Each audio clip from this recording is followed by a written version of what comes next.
All right, Shalom Maki. I want to start off by giving all praise, honor, and glory to Yahweh, by Shemi Shai, for allowing me to do another lesson. Yahweh is who the world inwardly calls God. Yahweh Shai is his son, who the world inwardly calls Jesus Christ, and there's no God beside them. I want to give double honors to the apostles and the elders of Great Millstone, and Shalom to the elect. And today's lesson is going to go into how the American dream is riddled with Salakia. I want to also say how, which is the reason why we give double honors to the apostles and elders of Great Millstones, because they've been holding it down through the spirit and power of Yahweh Shemi Shai all these years. They've been faithful witnesses, which through the spirit, this is how we were able to wake up and receive the hope of salvation. Right? And Shalom to the elect, who the Most High have given the ears to hear this message, because not everyone is given the ears. Right? So going back into the lesson now, the American dream is riddled with debt, which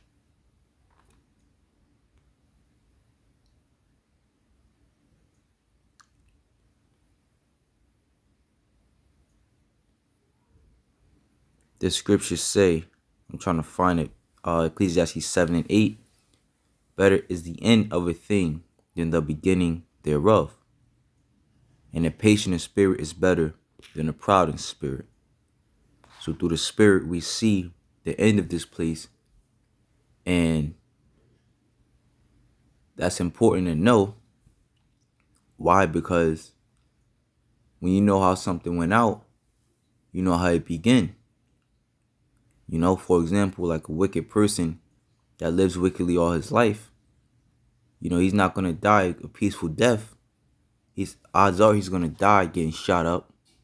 He's going to die in a grievous fashion.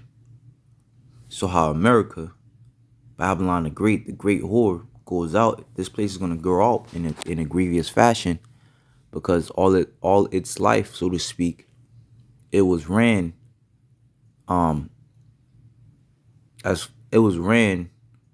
in a hellish or grievous way. All right, waging war upon the earth, waging debt upon its citizens, right? And when you go into that term, the American dream, right, which is this is like a double entendre, so to speak, meaning it has two meanings, because the article I went into was going into a mega mall over here in Jersey, actually. But the American dream, or the ideal, which it says by which equality of opportunity is available to any American, allowing the highest aspiration and goals to be achieved. Right? So the American dream is basically a safe haven, right, to where you could leave your laws, your customs, be what you want to be, and make a lot of money off of doing it. It says, the American dream is a national ethos of the United States, the set of ideals in which freedom includes the opportunity for prosperity and success, as well as an upward social mobility for the family and children, achieved through hard work in a society with few barriers. And that's the problem with this place. This place has no barriers, no set laws of righteousness. Therefore, the Most High is going to take this place out. Anything that's ran without barriers, the old saying goes, if you fail to plan, you plan to fail. So anything that's ran without any laws, statutes, commandments, without barriers, is ultimately going to fail. Right? So now when we go into this article, now that we have an understanding of the American dream, right, or an American dream rather, right? What the scriptures say, how a dream, if it be not sent from the Most High, you should not set your heart upon it. Roughly paraphrasing the book of Sirach 38 or Ecclesiasticus chapter 38, right? This place is death. That's why the scriptures tell us to arise and depart, for this is not our rest. Micah 2:10. For it will destroy you even with a sure destruction. Right? So let's see how it's destroying these rich men. It says, New Jersey's massive American Dream mega mall looks as though it's officially mega broke. It has just $820, numbers not in thousand, in its reserve fund, and it's now unclear whether or not the mall's owners will be able to make their next interest payment on about $290 million of debt. The mall just made an interest payment of $9.3 million, but has another interest payment slated for August of this year. The mall is planning on opening more than 100 new retail, entertainment, and restaurant shops this year.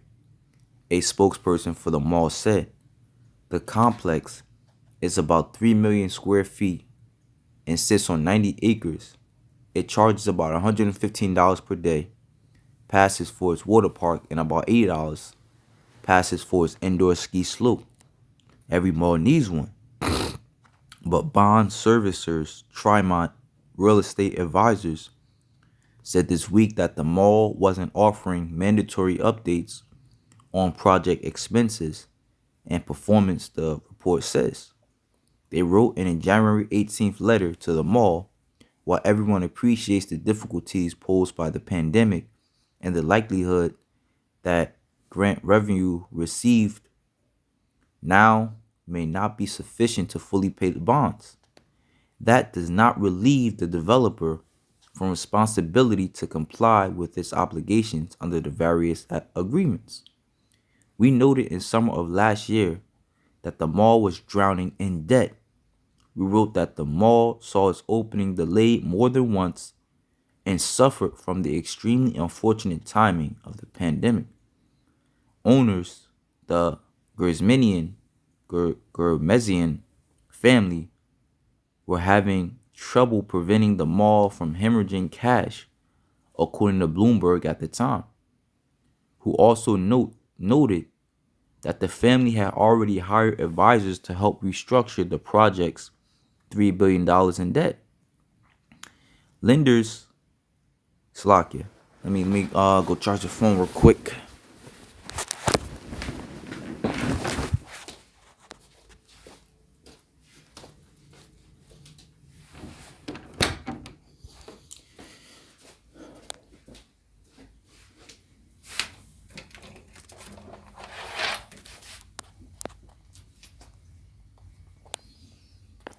Now it says lenders for the project, including J.P. Morgan, Goldman Sachs, and the Soros Fund Management, stood to face losses on about $1.57 billion in construction loans we noted last year. The project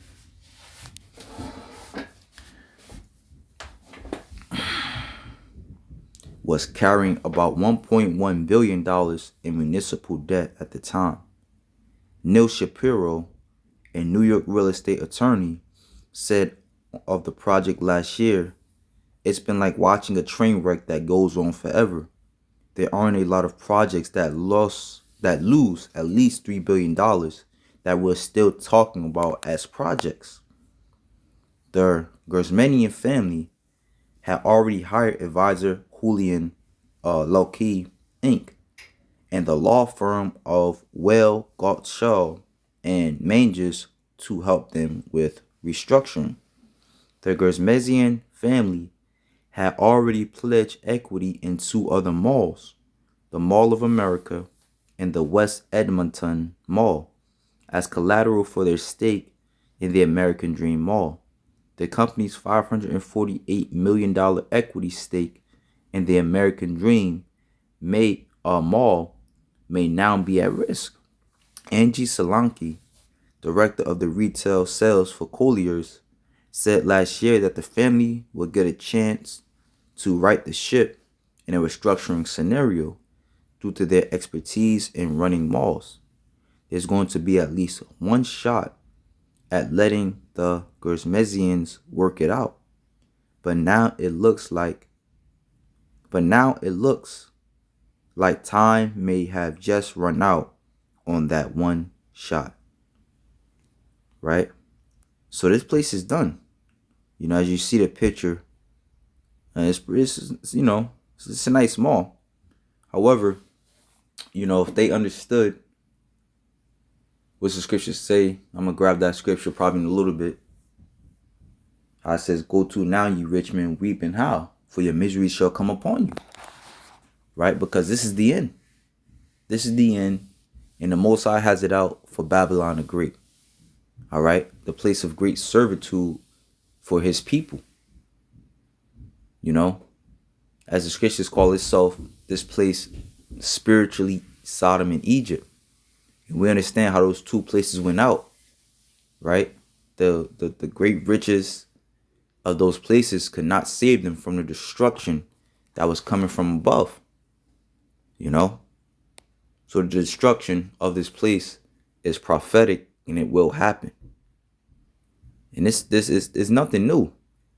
As we just read in the article that the opening date of this place was pushed back so many times because construction costs and projects and basically getting the money up. And now the Most High had it to where this pandemic happened. All right, which further put a fork in their plans. And going into the American dream. The American dream is a when you're dreaming, sometimes, which let me grab that scripture because it's perfect going into this situation. Being that a dream is not always I think it's Sirach 34. Yeah. Sirach 34:1. The hopes of a man void of understanding are vain and false, and dreams lift up fools. Right? Because here it is, you have a dream of getting rich. However, you're not seeing that society is falling. The American society. Because you have these Lloyd and Taylors, these big name brand stores that prior to this mall opening back in 2015, 2017, these big name brand stores were closing down left and right. So what makes you think that, your mall would be any different? Right? But it goes to show you how these guys are foolish. Whoso regardeth dreams is like him that catcheth a shadow and followeth after the wind. The vision of dreams is the resemblance of one thing to another, even as the likeness of a face to a face.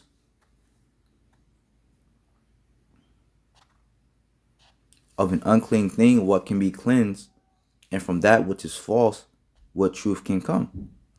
Divinations and soothsayings and dreams are vain, and the heart fancieth as a woman's heart in travail.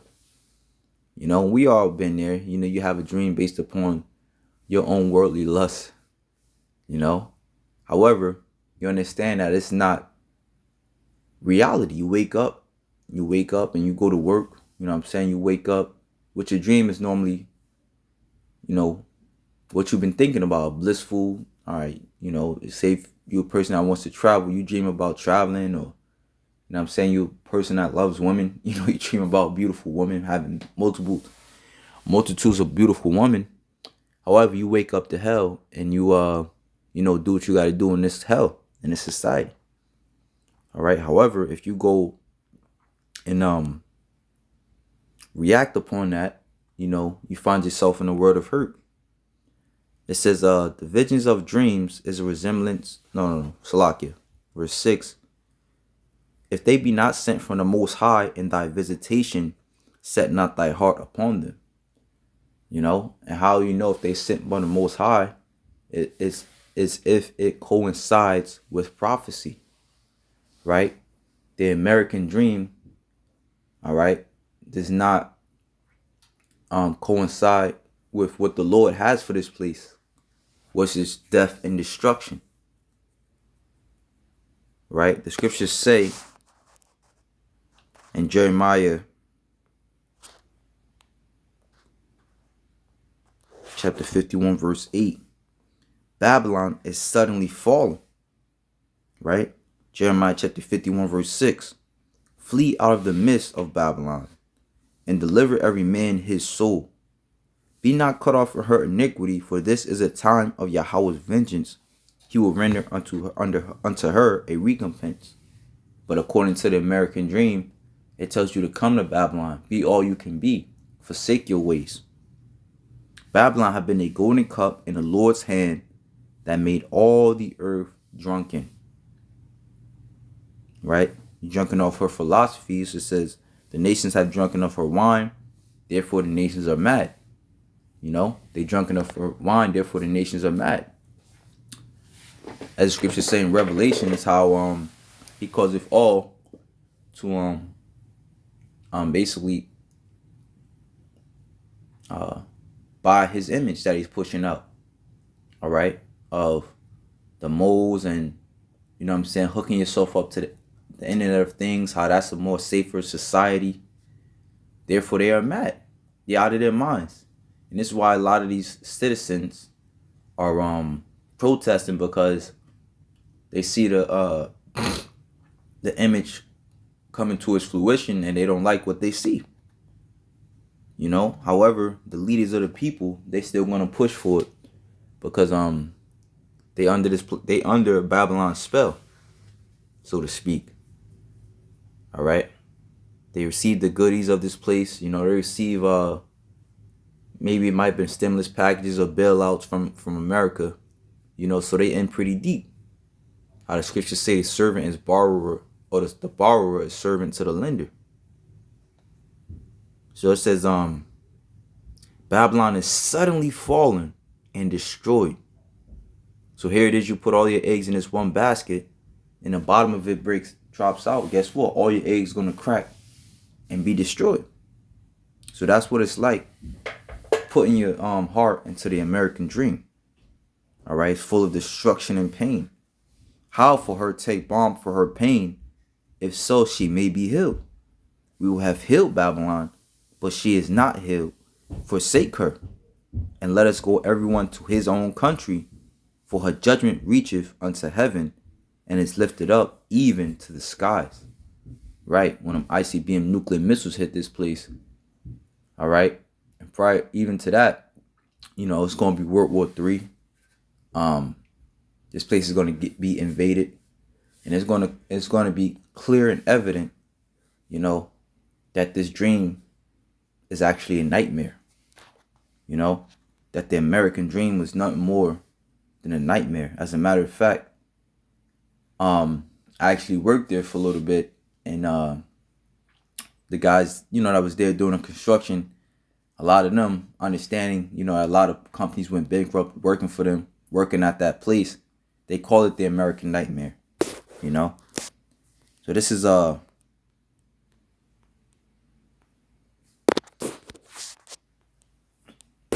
this is beautiful. This is beautiful news to us, man. This is the book of James, chapter 1.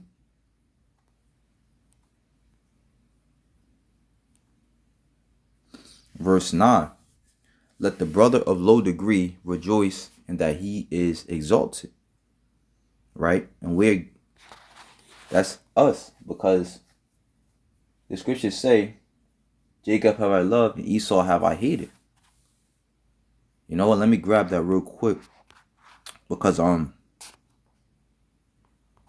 at the behest, if you will, of Edom's downfall, that's Jacob's uprising. Malachi chapter 1 verse 1. The burden of the word of Yahweh to Israel by Malachi. I have loved you, saith Yahweh, yet ye say, wherein hast thou loved us? Was not Esau Jacob's brother, saith Yahweh? Yet I loved Jacob, and I hated Esau, and laid his mountains and his heritage waste for the dragons of the wilderness. Whereas Edom saith, we are impoverished, but we will return and build the desolate places. Thus saith the Lord of hosts, they shall build, but I will throw down. You know? And that's almost like a curse. Well, it is a curse. You know, that the Lord the Lord had King David put on these devils. Let me see if I can find that real quick. You know, because this is normally how this devil operates. Let's see. Damn, can't remember what that precept is. You know, he works out of chaos. However, the Lord is not going to allow him to come out of this situation. I'm trying to remember how the scripture goes. He speaks about man. If I remember, I'll probably put it in the description box. I can't remember exactly how it goes. But it goes into like how let the wicked basically let the wicked receive his riches out of ruins or something like that. I can't remember exactly how it goes. But that's like the understanding of the scripture. Anyway, going back to this scripture, Malachi 1:4, whereas Edom saith, we are impoverished, but we will return and build the desolate places. Thus saith the Lord of hosts, they shall build, but I will throw down, and they shall call them the border of wickedness, and the people against whom the Lord have indignation forever. And your eyes shall see, and ye shall say, Yahweh will be magnified from the border of Israel. Right? And that's the Lord showing the rest of the world that he's with us too. When he overthrew the Pharaoh and his army, you know, that solidified that he was with us. So it's going to be the same with this place. That's why we need this place to continue to fall. Right? And that shows us that the Lord is with us. That solidifies prophecy. James chapter 1, what was that, verse 17, I think? No. Verse 9, let the brother of low degree rejoice in that he is exalted, but the rich in that he is made low. Right? The changing of worlds. As it says in 2nd Ezra 6 and 6 through 9. Because as the flower of the grass, he shall pass away. You know? That's, you know, going into the story of was it Jacob and Esau, when Jacob held Esau's heel, pulling him out of power. Because as the flower of the grass, he shall pass away. For the sun is no sooner risen with a burning heat, but it withereth the grass, and the flower thereof falleth, and the grace of the fashion of it perisheth. So also shall the rich man fade away in his ways. Because what's Esau's ways? You know, Esau's ways is death. The scriptures say he is as death and cannot be satisfied. He's unsatiable. Right? And the scriptures speak about an I can't even say the word. An unsatiable man being sick. You know, so this devil's going to be sick and he's going to vomit up his riches, the scriptures say. This is the book of James chapter 5 verse 1. Go to now, ye rich men, weep and howl, for your misery shall come upon you. Your riches are corrupted, and your garments are moth-eaten. Your gold and silver is cankered, and the rust of them shall be a witness against you, and shall eat your flesh as it were fire. Ye have heaped treasures together for the last days. Behold, the hire of the laborers who have reaped down your fields, which is of you kept by fraud, crieth, and the cries of them which have reaped are entered into the ears of the Lord of Sabaoth. Ye, which Sabaoth meaning armies, ye have lived in pleasures on the earth, and been wanton. Ye have nourished your hearts as in a day of slaughter. Ye have condemned and killed the just, and he doth not resist you. Right? So the Lord is is coming back for his debt. You know, coming back for his for his people, his people whom you got in slavery, man. His whom you receive free labor off of. Just as, there's a point in time to where you give a grace period, and going into the society under these devils, they give a grace period and then they got to pay up or it's going to be trouble. This is the same way the Lord is doing, right?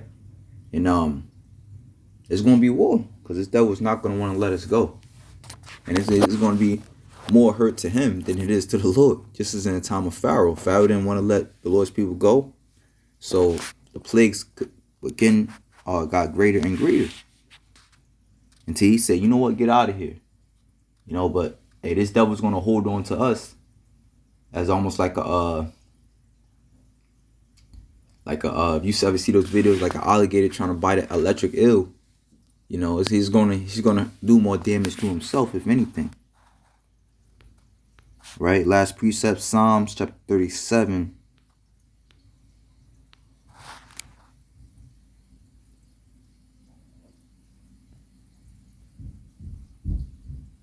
I think it's 14.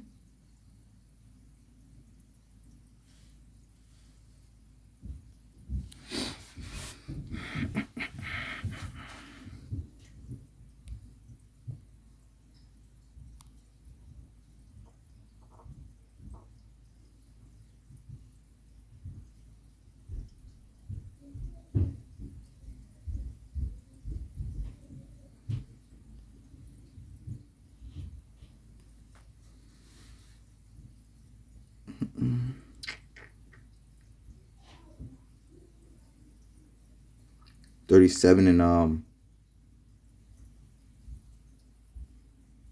16.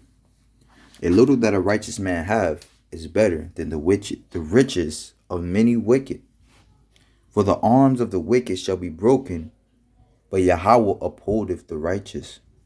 Yahweh knoweth the days of the upright, and their inheritance shall be forever. As the scripture say in Daniel 7:19. They shall not be ashamed in the evil time, and in the days of famine they shall be satisfied. But the wicked shall perish, and the enemies of Yahweh shall be as the fat of the lambs. They shall consume, right? Because you cut off the fat, you burn it. They shall consume, into smoke shall they consume away. The wicked borroweth and payeth not again, but the righteous sheweth mercy and giveth. For such as be blessed of him shall inherit the earth, and they that be cursed of him shall be cut off. Right? So the Most High is cutting off this devil at every twist and turn, until at the last he cuts him off physically. He's cutting off his resources now, but at the last he's going to cut him off. So Lord willing, you Akim will edify. Shalom to the elect.